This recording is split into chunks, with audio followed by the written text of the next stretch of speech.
culture of saving. Okay. Young men need to know that you are not living for people. Live for yourself. Okay. And there is no marriage with people knowing what you drive. Live within your means. Don't be under pressure to be like someone.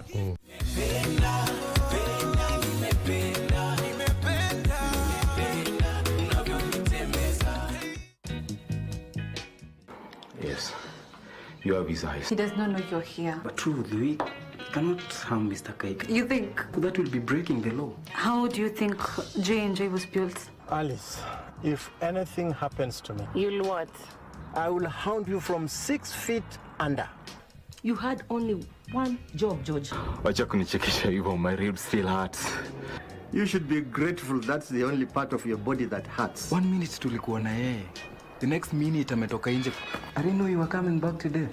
Nah, I just came in to hand in my resignation letter. If it is about the salary, I can talk to your boss. Not really. It's not about the pay. Alice really convinced you, huh? It doesn't look like a very good day for J&J. He's not alone. Uko sure kuna Ronald? Nani mwingine amequit? Will you tell him or should I, Ronald? Huyo Kaikara amekuthreaten na nini? Hiya, Chef, you agree with Kamene that we are all drafts? From her point of view, I can say yes. How will a blind person read another blind person? There goes another madman in the making. Let me just compose myself, Julia.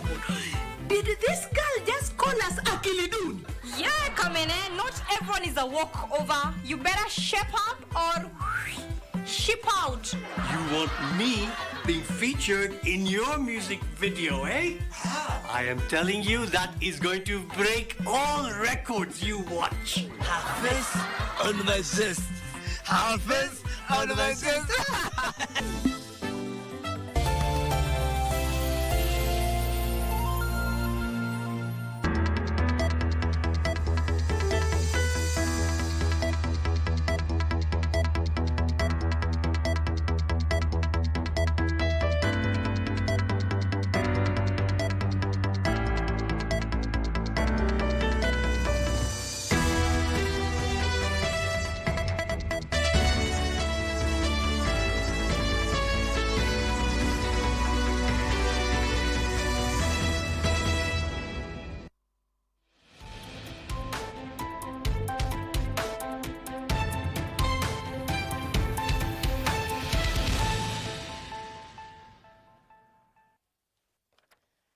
Good afternoon. It is the 4th day in the month of May. We have the latest on the floods updates, and the weatherman says wet weather conditions will continue over most parts of the country in the next 24 hours, and these will include Nairobi, Turkana, and Samburu counties. Let's interact on all our social media platforms at KBC Channel 1. My name is Irene Muchuma Odim. On sign language interpretation, we have Lucy Mwaura. 5 villages in Baringo County have been isolated after River Perkera and Molo burst their banks, displacing dozens of families. A spot check by Channel 1 in the area revealed that several families were salvaging what they could and moving to safer grounds.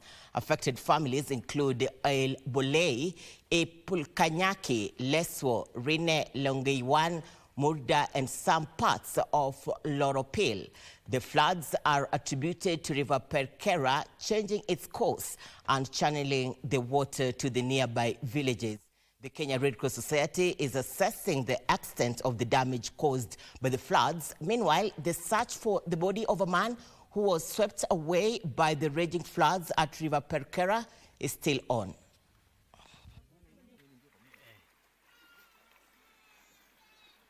Huwezi cross pande hii kwa sababu bridge mbili ambayo ilikuwa imetengenezwa na county imebebwa na maji. Ukiangalia pande ile tena ya Molo River, maji imeoverflow mpaka sasa ni kama huwezi cross hiyo mto bila meli. So tumeamua kitu ya kwanza ni kutafuta boat ambayo itasaidia watu kwa sababu you cannot access those people down there. The county government wishes to issue a message or a communication to the residents of Baringo, particularly on those sports areas. That includes for people to move from the lowlands to the islands due to the rising water levels that may be encountered.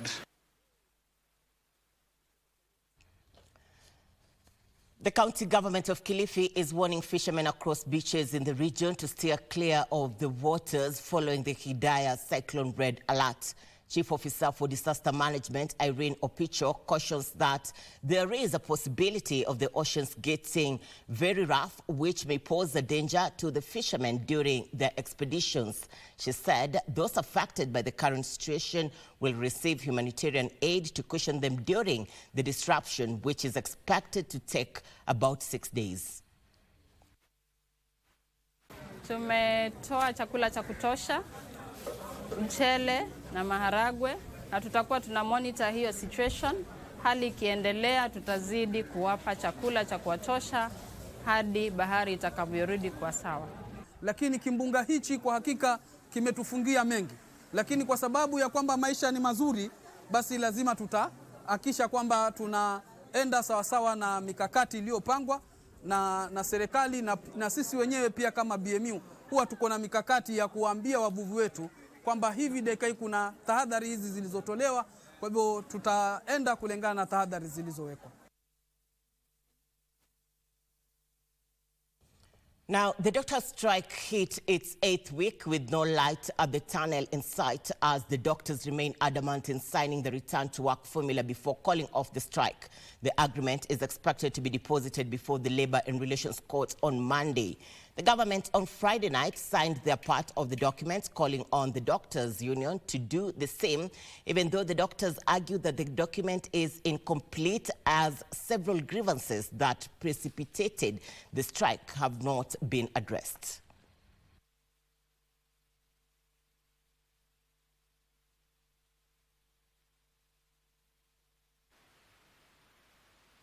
The judge ordered that, can you now sign the documents properly? Because the early agreement we had initialized as a show of progress and a show of agreement of minds. So it's the same document that we have now fully signed so that it can be deposited in court. And the judge ordered that it be deposited by 9:30 a.m. on Monday. We negotiated on 8 issues, and today we've not differed in most of them, except for things that they call timelines,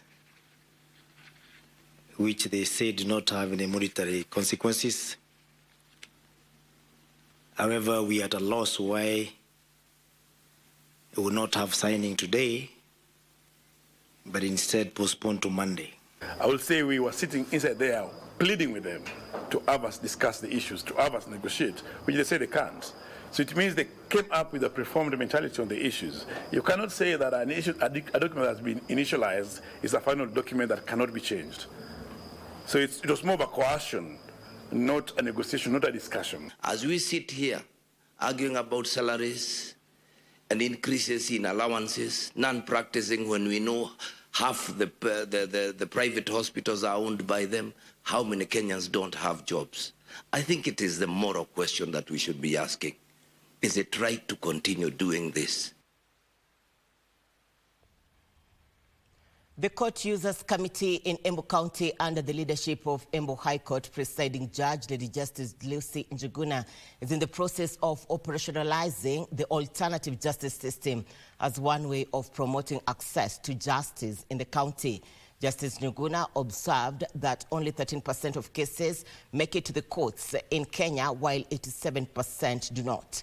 She noted that unlike the annexed mediation, which is driven by the courts, the alternative justice system allows people to agree and make decisions on their own as long as it is within the law. She also argued that Embu County residents should promote plea bargaining agreements with the Office of the Director of Public Prosecution.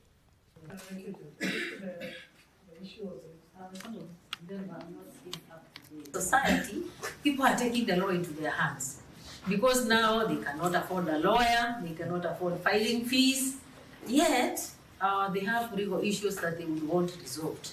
It's only that they do not have an avenue to do it, okay? And this is why the judiciary and the Honorable Chief Justice has taken it up so that the 87% who are out there not having solutions to their issues can have a forum whereby their issues can be addressed. We have been going round in line with the guidance, leadership, and direction of the Honorable Chief Justice to popularize and to sensitize people on alternative justice systems, modes of dispute resolution that do not necessarily involve the court.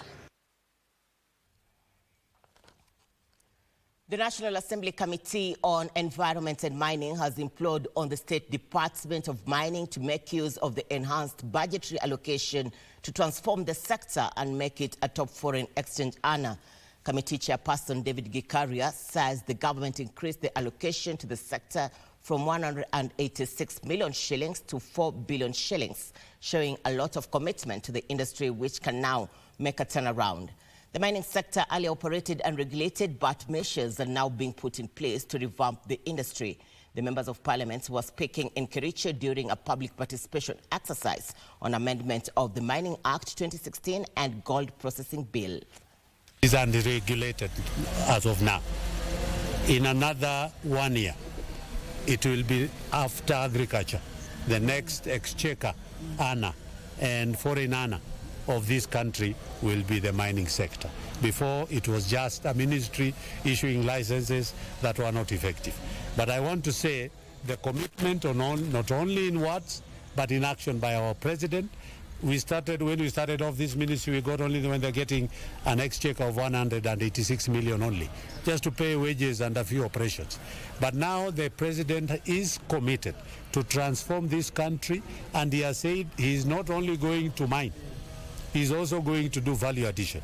Mining as an industry for the last 6 years has contributed to the economy of this country with 14.67 billion, of which 2.9 billion has gone to the counties. So with that, we are seeing that it is adding to the economy of the country. This is good for diversification, so that we are not only concerned with the tea, with the coffee, that is agriculture only. We want to diversify. The judiciary has introduced electronic systems at Machakos County locals to enhance tracking the proceedings of cases so as to streamline court operations and reducing backlog of cases. Speaking during a judiciary court open day, Machakos High Court Judge Justice Francis Rayola Olel revealed that clients can now use mobile apps to make a follow-up on their court cases, date of mentions, hearing, and adjournment, among others. We want to demystify the court process, and we want to make sure that all litigants who come to court at the individual level, at the local level, understand what we do, so that nobody takes advantage of them. So some of the things we do is one of the innovative things that the court has done is under the Honorable Chief Justice Martha Koome, on 11th of March, she started the electronic system in court, where all filings are done electronically. The Federation of Kenya Employers has appealed to the government and the private sector to set up initiatives to cushion low-income earners against the economic effects of the ravaging flash floods. FKE Chief Executive Director Jacqueline Mugo says at least 6,000 small and medium enterprises in the Rift Valley region are among those hard hit. Mugo noted that while efforts by the state to mitigate the effects of the calamity on businesses are laudable, there is need for more coordinated programs to save businesses and livelihoods from destruction. She was speaking during a consultative meeting with employers from the Rift Valley region in Nakuru County. As employers in this region is to create an enabling environment for enterprises that fosters innovation, entrepreneurship, and investment. This includes providing access to capital, promoting market competitiveness, streamlining regulatory processes, and offering incentives for growth and expansion. These are measures which are crucial for unlocking the full potential of our economy in this region and ensuring that economic growth translates into tangible improvements in the quality of ordinary Kenyans who we know are suffering today.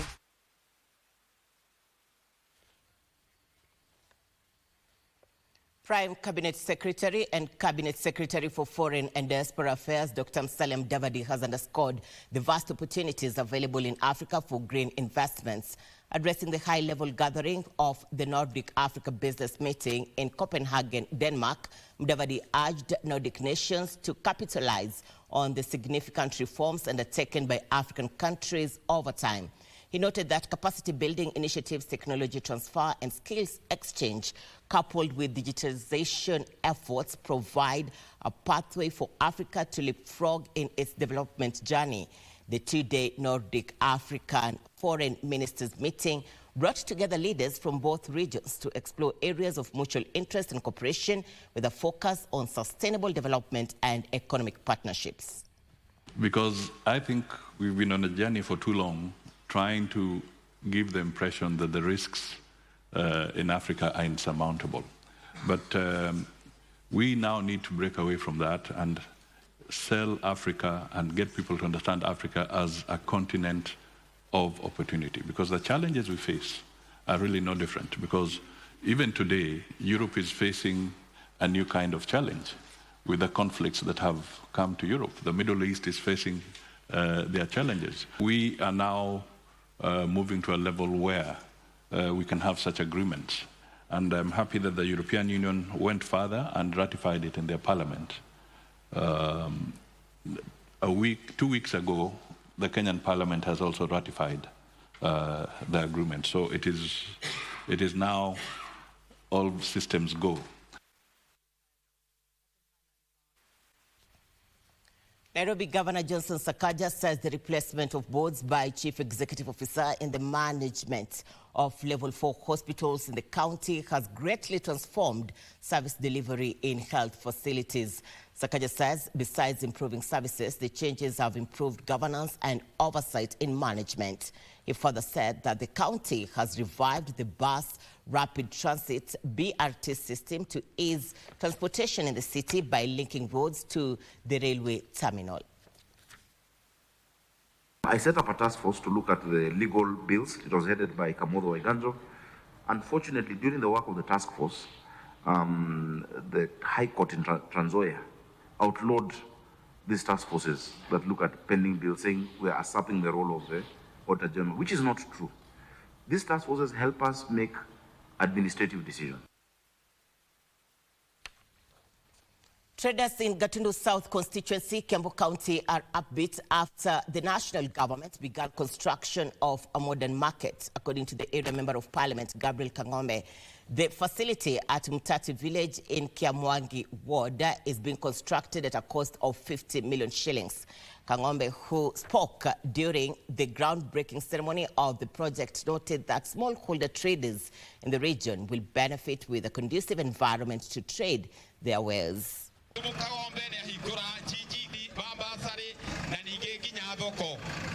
Hakuna mwananchi devolved na hakuna mwananchi wa serikali kuu.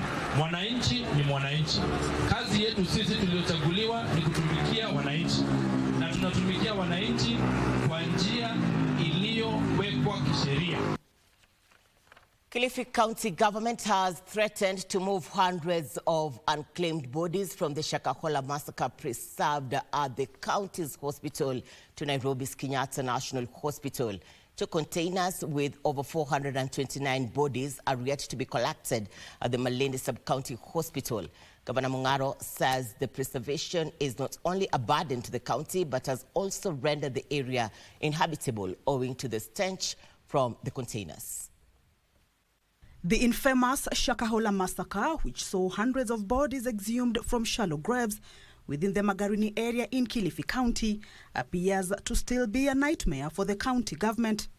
While several bodies were identified and picked by family members for burial, it now emerges that a huge number exhumed from the Shakahola graves still remains preserved at a Malindi morgue in Kilifi County. Pale Malindi hospitali niko na kontena 2 ziko na maiti 429. Juzi walitangaza wakachukua watu 6. Wale mnaenda Malindi sasa, siku hizi ukifika pale mbele hospitali unapata kaharufu kwa mbali kule wodi zangu watu hasa.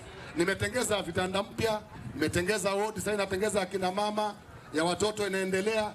harufu ni ya watu wa Shakahola. Governor Mungaro, who spoke in Magarini during a food distribution exercise to floods victims, attended by government officials including Gender CS Aisha Juma and government spokesperson Isaac Maura, used the platform to call for intervention from the national government. Wacha nikwambie Mheshimiwa Aisha na mwambie Kindiki, na natumai leo ataniona kwa TV sababu nimemtafuta sijampata. Jumatatu wiki ijayo, kama hamjachukua hiyo mili hapo, nitachukua hiyo mili na malori niivute niwaletee Nairobi mweke huko kwenu. Tunakubaliana? Haiwezekani. Nimelipa bili ya stima na pesa wa watu wa Kilifi kuanzia mwaka jana mpaka saa hii nimetumia milioni 36 kulipa bili ya ile bili ya Shakahola. During his visit to Kilifi in March, Interior A lot of preparations, a lot of efforts have been put in place just to ensure that we are going to have a bigger and better show that we can confirm. We are going to show. Machakos County is stepping up preparations for this year's Machakos Agricultural Society of Kenya National Show to be held from the 5th to 8th of June. ASK Chief Executive Officer Batram Mudoka, who toured the showgrounds to assess progress, said focus will be on products that can withstand varying weather conditions, and grading will be based on adaptability, sustainability, and reduction of greenhouse gas emissions. ASK Southeastern Branch Lawrence Matolo said that new exhibitors, both from local and international platforms, have come on board. A lot of preparations, a lot of efforts have been put in place just to ensure that we are going to have a bigger and better show that we can confirm. We are going to show and showcase products then that are able to cushion the farmer from the effect of climate change and of course the extreme weather. Tumeongea na vyombo vya usalama vya county na kila kitu yote iko sawasawa. Tuko na mipangilio mizuri kuona kwamba ukiwa kwa show uko salama. 20 minutes past the hour, we are taking our first commercial break. When we return, we'll be telling you more news updates as well as the ones making headlines in the world of sports. Stay with us.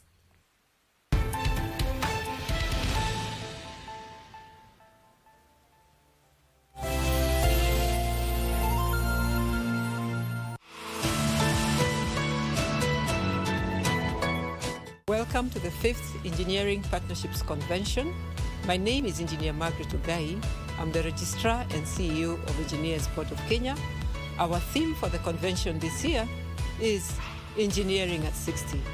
We'll be looking forward to discussing where we've come from as a country over the last 60 years, the contributions that engineers have made towards the development of this country, and resetting ourselves to the future to embrace technology so that we can continue to make lives for Kenyans better. Karibuni nyote.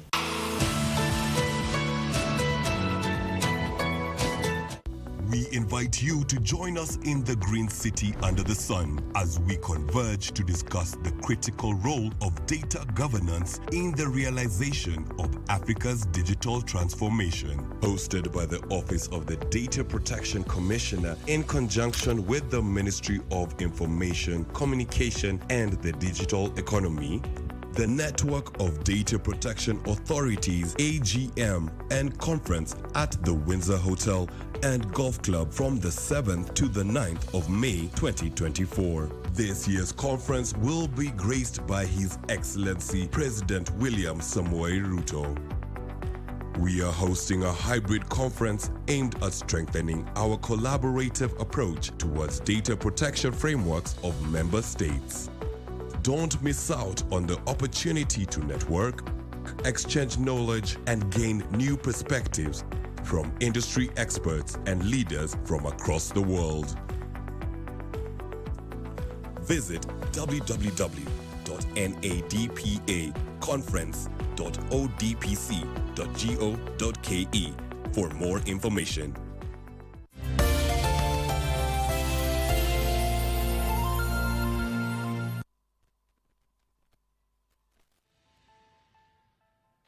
Thank you for keeping it KBC Channel 1. You are watching the Lunchtime News. Now, a section of residents in Kisii County has expressed mixed reactions to the ongoing nationwide health worker strike, which has lasted for almost 2 months. Speaking separately in Kisii Town, the residents, who included local politicians and human rights activists, said the health workers have a right to industrial action even as the national and county governments demand that they resume duty.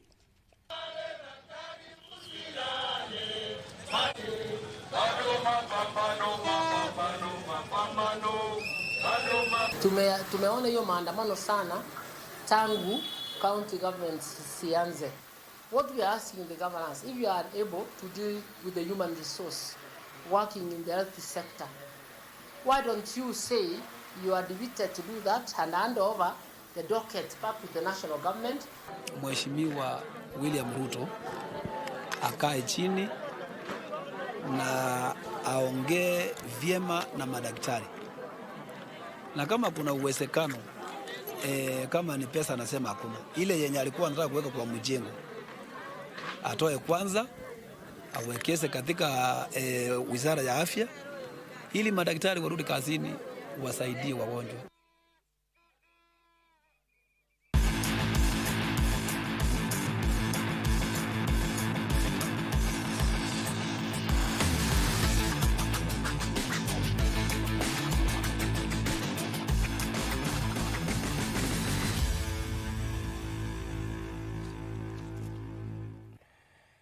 In sports, Luton Town missed the chance to move out of the Premier League's relegation zone as Everton forced them to a 1-1 draw at Kenilworth Road. The same scoreline was witnessed in German Bundesliga, where Hoffenheim played to a 1-1 draw with RB Leipzig.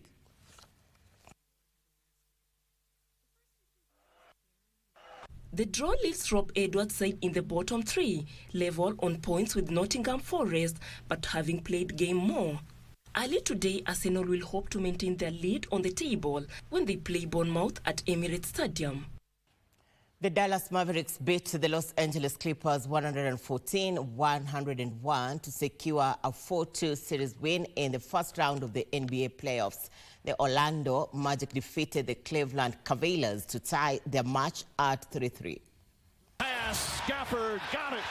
There's a bounce and a pop to Luka. Kyrie Irving scored 28 of his 30 points in the second half of the game for the Marvins, booking them a slot in the Western Conference semi-final and a match against Oklahoma City Thunder. Trying to jam it in there. What an outlet pass, and Irving lays it in. Luka Doncic registered 28 points, 13 assists and 7 rebounds against Clippers side, who had knocked out Dallas in the first round of the 2020 and 2021 playoffs. Really battling. Gafford throws it down. Meanwhile, the Orlando Magic's 103-96 win against Cavaliers tied the Eastern Conference first round series at 3-3. Donovan Mitchell scored 50 points for the Cavaliers, but it wasn't enough against the Magic side helped by Paolo Banchero, who scored 27 points, and Franz Wagner 26 points. Cleveland will host the Decide on Sunday, with the winner going on to face Boston Celtics. Westbrook sneaks inside and scores with a foul. Doncic very close to getting a technical. He's got to be careful. P.J. Washington, corner 3.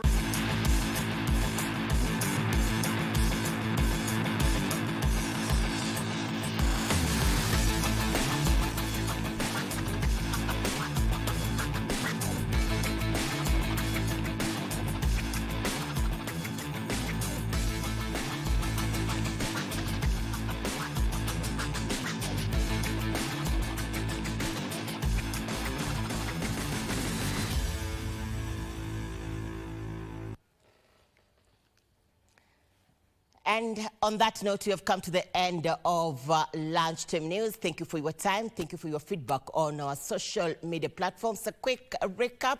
Wet weather conditions will continue over most parts of the country in the next 24 hours. There is need to be warm and keep safe. My name is Irene Muchuma. On sign language interpretation, we have Lucy Moura. Good afternoon. God bless you.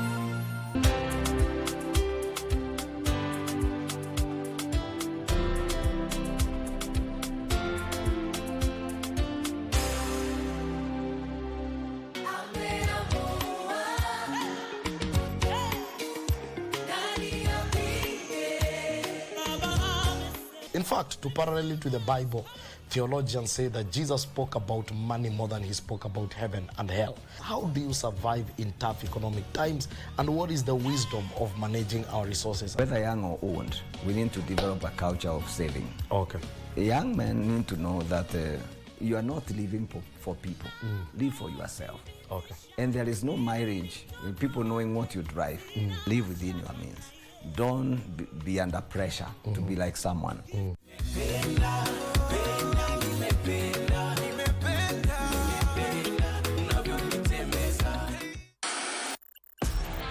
On KBC Channel 1, we are a TV station like no other. Get a taste of the best in entertainment. Yes, indeed. Feel the passion. Will you promise me? I swear that you will never lose me. I can't get married to you. I'm sure you knew about it. That's why you're making fun of me. Experience the drama. Get out. Who's the man in this one? And the laughter. Hii wigi umevaa kichwani. Sisi wakati tulikuwa tunapishwa tunapewa mheshimiwa.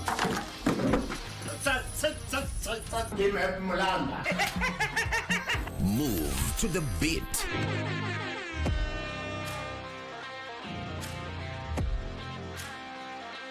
We are live from Broadcasting House. And get informed on the latest happenings. KBC Channel 1. Wow. Yeah! We are the full package. Oh, yes. And Kenya's watching. Thank you very much for joining us.